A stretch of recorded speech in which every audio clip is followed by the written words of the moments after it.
ಸಣ್ಣ ವಯಸ್ಸಿನಲ್ಲೇ ಗಂಡ ತೀರೋಗ್ತಾನೆ. ಈ ಹಳ್ಳಿಲಿದ್ದರೆ ತನ್ನ ಮಗನಿಗೆ ಓದಿಸೋಕ್ಕಾಗಲ್ಲ ಅಂತ ಆ ಸಣ್ಣ ಮಗುನ ಕಟ್ಕೊಂಡ್ಬಿಟ್ಟು ಪೇಟೆಗೆ ಹೋಗ್ತಾಳೆ. ಕಷ್ಟಪಟ್ಟು ಮುಸ್ರೆ ಇದನ್ನು ತೊಡೆದು ಮಗನ ಚೆನ್ನಾಗಿ ಒಂದು ಒಳ್ಳೆ ಕಾನ್ವೆಂಟಿಗೆ ಸೇರಿಸ್ತಾಳೆ.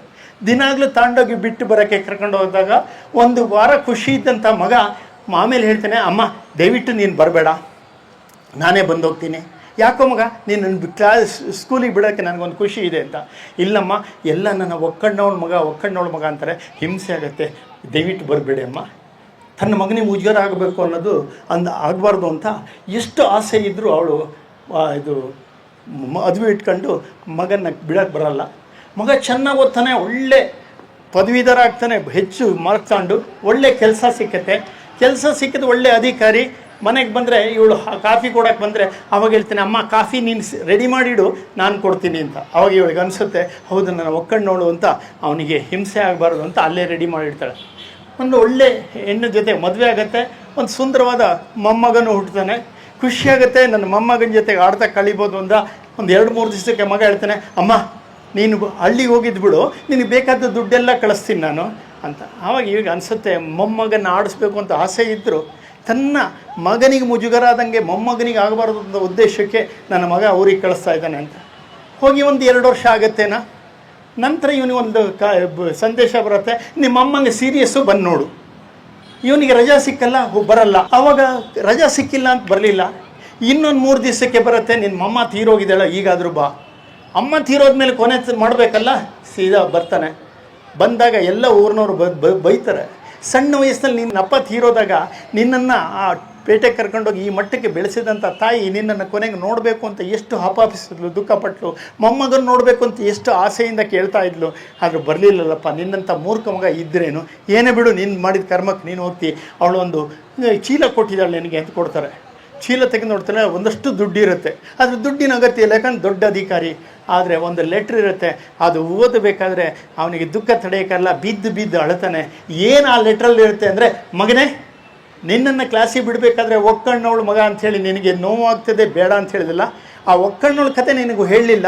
ಆ ಒಕ್ಕಣ್ಣಿನ ಕತೆ ಮೊದಲೇ ಹೇಳಿದರೆ ನಿನ್ನ ಹೂವಿನಂಥ ಮನಸ್ಸು ಮೊದಲು ಹೋಗ್ಬೋದು ಅಂತಿತ್ತು. ಅದಕ್ಕೆ ಈಗ ಹೇಳ್ತಿದ್ದೀನಿ, ಕೊನೆಗಾಲದಲ್ಲಾದರೂ ಸತ್ಯ ಹೇಳಬೇಕು.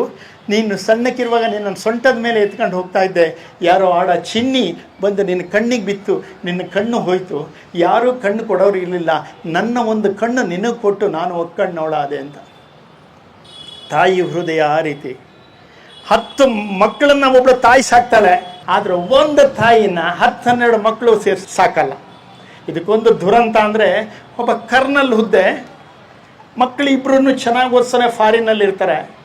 ವಯಸ್ಸಾದಾಗ ತಾಯಿ ಸತ್ತೋಗ್ತಾಳೆ. ಮಕ್ಕಳಿಗೆ ಹೇಳ್ಕೊಂಡಾಗ ಅಣ್ಣ ಬರ್ತಾನೆ. ತಮ್ಮ ಯಾಕೆ ಬರಲಿಲ್ಲ ಅಂದಾಗ ಅವನು ಹೇಳ್ತಾನೆ, ಅಣ್ಣ ಇಬ್ಬರು ಬಂದರೆ ಕಷ್ಟ ಆಗುತ್ತೆ, ಅವನಿಗೆ ಸಂಬಳ ಸಿಕ್ಕಿಲ್ಲ, ರಜಾ ಸಿಕ್ಕಿಲ್ಲ. ಅವನು ಹೇಳ್ದ, ಅಮ್ಮ ಸತ್ತಾಗ ನೀನು ಹೋಗು, ಅಪ್ಪ ಸತ್ತಾಗ ನಾನು ಬರ್ತೀನಿ ಅಂತ ಹೇಳ್ದ. ನೆಕ್ಸ್ಟು ಮುಂದಿನಕ್ಕೆ ಅವ ಬರ್ತಾನೆ ಅಂತ. ಅಪ್ಪ ಏನೂ ಮಾತಾಡಲಿಲ್ಲ, ಸೀದಾ ಒಳಗೋದ್ರು. ಒಂದು 3 ನಿಮಿಷಕ್ಕೆ ಪಿಸ್ತೂಲಿನ ಸೌಂಡ್ ಕೇಳ್ತು. ಹೋಗಿ ನೋಡ್ತಾನೆ, ಪಿಸ್ತೂಲ್ ಹೊಡ್ಕೊಂಡು ಸತ್ತಿದ್ರು. ಆದರೆ ಒಂದು ಲೆಟ್ರ್ ಬರೆದಿಟ್ಟು ಸತ್ತಿದ್ರು. ಮಕ್ಕಳ, ನಿಮ್ಮನ್ನು ಇಷ್ಟು ಬೆಳೆಸೋದು, ಇಷ್ಟು ಓದಿಸಿದೆ, ಫಾರಿನ್ಗೆ ಹೋಗುವಾಗಲೂ ನಾನು ಬೇಡ ಅನ್ನಲಿಲ್ಲ, ಯಾಕಂದ್ರೆ ನಿಮ್ಮ ಆಸೆಗೆ ಅಡ್ಡ ಬರಬಾರ್ದು ಅಂತ. ಆದರೆ ಕೊನೆಗಾಲಕ್ಕೆ ನಿಮ್ಮನ್ನು ನಿಮ್ಮ ಮೊಮ್ಮಕ್ಕಳ ಜೊತೆಗೆ ನಾವು ಇರಬೇಕು ಅಂತ ಆಸೆ ಇತ್ತು. ನಿಮ್ಮ ದುಡ್ಡು ಬೇಡ, ನಾನೇ ದುಡ್ಡು ಕೊಡ್ತೀನಿ, ಆದರೂ ಬರೋಕ್ಕಾಗಲ್ಲ ಅಂತ ಹೇಳಿದ್ರು. ನಾನು ಸತ್ತ ಮೇಲೆ ನಿನ್ನ ತಮ್ಮ ಬರೋದು ಬೇಡ, ಹೇಗೋ ಬಂದಿದ್ದಿ, ಇಬ್ಬರು ಕೆಲಸನ ಮುಗಿಸಿ ಹೋಗ್ಬಿಡು ನೀನು ಅಂತ. ಇಂಥ ಮಕ್ಕಳು ಯಾಕೆ ಬೇಕು? ನಿಜವಾಗೂ ನಾವೆಲ್ಲ ವಿದ್ಯಾವಂತರು ಅನ್ನೋಕ್ಕೆ ನಾಚಿಕೆ ಆಗತ್ತೆ ನಮಗೆ. ನೀವು ನಾನು ಸುಮಾರಷ್ಟು ಎಲ್ಲಿ ಹೋದರೂ ವೃದ್ಧಾಶ್ರಮ, ಅನಾಥಾಶ್ರಮಕ್ಕೆ ಹೋಗ್ತೀನಿ. ಆ ವೃದ್ಧಾಶ್ರಮ, ಅನಾಥಾಶ್ರಮದಲ್ಲಿ ಮಿನಿಸ್ಟ್ರು, IAS IPS ಆಫೀಸರ ಅಪ್ಪ ಅಮ್ಮ ಸಿಗ್ತಾರೆ. ಡಾಕ್ಟ್ರು, ಇಂಜಿನಿಯರು, ದೊಡ್ಡ ರಿಯಲ್ ಎಸ್ಟೇಟು ವ್ಯಾಪಾರಿಗಳು ಅಪ್ಪ ಅಮ್ಮ ಸಿಗ್ತಾರೆ.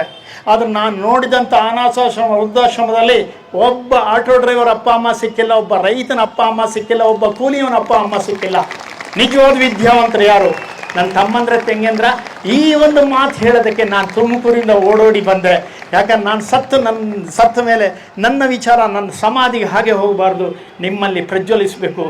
ನಮ್ಮನ್ನು ಎಷ್ಟು ಚೆನ್ನಾಗಿ ಬೆಳೆಸಿರ್ತಾರೆ ತಂದೆ ತಾಯಿ ಅಂದರೆ ಅದ್ರ ಬಗ್ಗೆ ಹೇಳೋದಕ್ಕೆ ಗಂಟುಗಟ್ಟಲೆ ಬೇಕು ನಮಗೆ. ಮುನಿಶ್ರೀ ತರುಣಸಾಗರ ಹೇಳ್ತಾರೆ, ನೀವು ಅಸಹಾಯಕರಾಗಿ ಭೂಮಿಗೆ ಬಂದಾಗ ನಿಮ್ಮ ರಕ್ಷಣೆಗೆ ಅಪ್ಪ ಅಮ್ಮ ನಿಂತಿದ್ರು, ಅವರು ಅಸಹಾಯಕರಾದಾಗ ಅವ್ರ ರಕ್ಷಣೆಗೆ ನಿಲ್ಲಬೇಕಾದ ನಿಮ್ಮ ಕರ್ತವ್ಯ ಅಂತ. ತಮ್ಮಂದ್ರ ತಂಗಿಯಂದ್ರ ಹೃದಯಪೂರ್ವಕವಾಗಿ ಹೇಳಿದ್ದೀನಿ, ಖಂಡಿತ ತಂದೆ ತಾಯಿಯ ಕಣ್ಣಲ್ಲಿ ನೀರು ಬರೆಸುವಂಥ ಮಕ್ಕಳಾಗಬೇಡಿ. ಆ ಕೆಲಸಕ್ಕೆ ಪ್ರೇರಣೆ ಆಗಿ ನಿಂತಾರೆ ಅಹಲ್ಯಾಬಾಯಿ. ಗಂಡ ಕಳ್ಕೊಂಡಾಗ ತನ್ನ ಇಡೀ ಜೀವನ ಹೋಯಿತು ಅಂತ ಮೂಲೆಗೆ ಹೋಗಬಾರ್ದು ಅಂತ ಸ್ತ್ರೀಯರನ್ನ ಸಬಲೀಕರಣ ಮಾಡಿದ್ರು. ಹಾಗೆ ನಮ್ಮ ದೇಶ ಬಹಳಷ್ಟು ದುಸ್ಥಿತಿಯಲ್ಲಿದೆ. ಬಾಂಗ್ಲಾ ನೋಡಿದ್ರೆ ಬೆಂಕಿ ಕೊಟ್ಟಂಗಾಗುತ್ತೆ, ನಿದ್ದೆನೇ ಬರಲ್ಲ ಅಂಥ ಸ್ಥಿತಿ ಇದೆ. ಅದು ನಮ್ಮಲ್ಲಿ ಆಗಬಾರ್ದು ಅಂದರೆ ನಮ್ಮ ಪರಂಪರೆ, ದೇಶ, ಅದಕ್ಕೆ ಪ್ರೇರಣೆಯಾಗಿ ನಿಂತಹ ಅಹಲ್ಯಾಬಾಯಿ, ಶಿವಾಜಿ, ವಿವೇಕಾನಂದ ಇಂಥವ್ರ ಪ್ರೇರಣೆ ಓದ್ದನ. A for apple, B for ball ಅಂತ ಹೋದ ಬದಲು A for Ahilyabai, B for Bhimrao Ambedkar ಅಂತ ಓದುವಂಥ ಚರಿತ್ರೆ ನಾವು ಶುರು ಮಾಡೋಣ ಅಂತ ನನ್ನ ತಮ್ಮಂದರು ತಂಗಿಯಂದ್ರಿಗೆಲ್ಲರಿಗೆ ಹೇಳ್ತಾ, ಈ ಒಂದು ಪುಣ್ಯ ಸ್ಮರಣೆಯ ಒಂದು 4 ನನ್ನ ನುಡಿ ನಮನಗಳನ್ನು ಸಲ್ಲಿಸೋಕ್ಕೆ ಅವಕಾಶ ಮಾಡಿಕೊಟ್ಟಂಥ ಪ್ರತ್ಯಕ್ಷ ಪರೋಕ್ಷವಾಗಿ ಕಾರಣದ ಎಲ್ಲರಿಗೂ ನಮಸ್ಕಾರ ಮಾಡ್ತಾ, ನಾನು ಈ ಅಹಲ್ಯಾಬಾಯಿ ಬದುಕು ನಮಗೆ ಪ್ರೇರಣೆ ಆಗಲಿ, ನಮಗೊಂದು ಆದರ್ಶ ಆಗಲಿ ಅಂತ ಹೇಳ್ತಾ ನನ್ನ ಮಾತು ಮುಗಿಸ್ತೀನಿ. ಜೈ ಹಿಂದ್, ಜೈ ಕರ್ನಾಟಕ ಮಾತು.